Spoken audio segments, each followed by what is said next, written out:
আসসালামু আলাইকুম রহমতুল্লাহি ওবরাকাতুহ। ইন্নাল হামদুলিল্লাহি ওয়াহদাহু ওয়াসসালাতু ওয়াসসালামু আলা মান লা নাবিয়্যা বা'দা আম্মা বা'দ। সমস্ত প্রশংসা আল্লাহ তাআলার জন্য, দরুদ এবং সালাম বর্ষিত হোক আমাদের প্রিয় নবী মুহাম্মদ সাল্লাল্লাহু আলাইহি ওয়াসাল্লামের উপর। আমরা ক্রমাগত আল্লাহ তাআলার তৌফিক থেকে দূরে সরে যাচ্ছি। আল্লাহ তাআলার সাহায্য আমাদের কাছ থেকে বন্ধ হয়ে যাচ্ছে। এ ব্যাপারে ইমাম ইবনুল কাইয়্যিম রাহিমাহুল্লাহ তার কিতাব আল ফাওয়ায়েদের মধ্যে উল্লেখ করেছেন। শাকীক ইবনে ইব্রাহিম রাহিমাহুল্লাহ তিনি বলেছেন, মানুষ ৬টি কারণে তার সৌভাগ্যের পথ থেকে বঞ্চিত হয়। তার প্রথম কারণ হচ্ছে মানুষ আল্লাহ তাআলার অগণিত নেয়ামতের মধ্যে নিমজ্জিত, কিন্তু সে অনুযায়ী আল্লাহ তাআলার শুকরিয়া, আল্লাহ তাআলার প্রশংসা, আল্লাহ তাআলার কৃতজ্ঞতা আদায় করে না।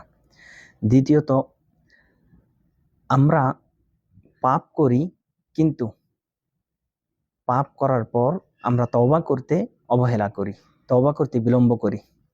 তৃতীয়ত, যে কারণটি তিনি উল্লেখ করেছেন তা হচ্ছে আমরা নেককারদের সাহচর্যে থাকতে চাই, তাদেরকে আমরা ভালোবাসি, কিন্তু তাদের যে আচার ব্যবহার, আখলাক, রীতিনীতি সেগুলো আমরা গ্রহণ করি না। চতুর্থত যে কারণটি তিনি উল্লেখ করেছেন তা হচ্ছে আমরা জ্ঞান অর্জন করতে চাই, আমরা জ্ঞান অর্জনের আকাঙ্ক্ষা আমাদের প্রবল আছে, কিন্তু জ্ঞান অর্জনের আকাঙ্ক্ষা অনুযায়ী আমরা আমল করি না, আমরা আমল থেকে পিছপা হই। পঞ্চমত যে কারণটি তিনি উল্লেখ করেছেন তা হচ্ছে আখেরাত আমাদের দিকে ধেয়ে আসছে, আখেরাত আমাদের দিকে দ্রুত গতিতে ছুটে আসছে, কিন্তু আমরা আখেরাত থেকে মুখ ফিরিয়ে নিচ্ছি। ষষ্ঠত যে কারণ তা হচ্ছে দুনিয়া আমাদের কাছ থেকে মুখ ফিরিয়ে নিয়েছে, কিন্তু আমরা দুনিয়ার মোহে আবদ্ধ হয়ে আছি, দুনিয়াতে আমরা নিমজ্জিত।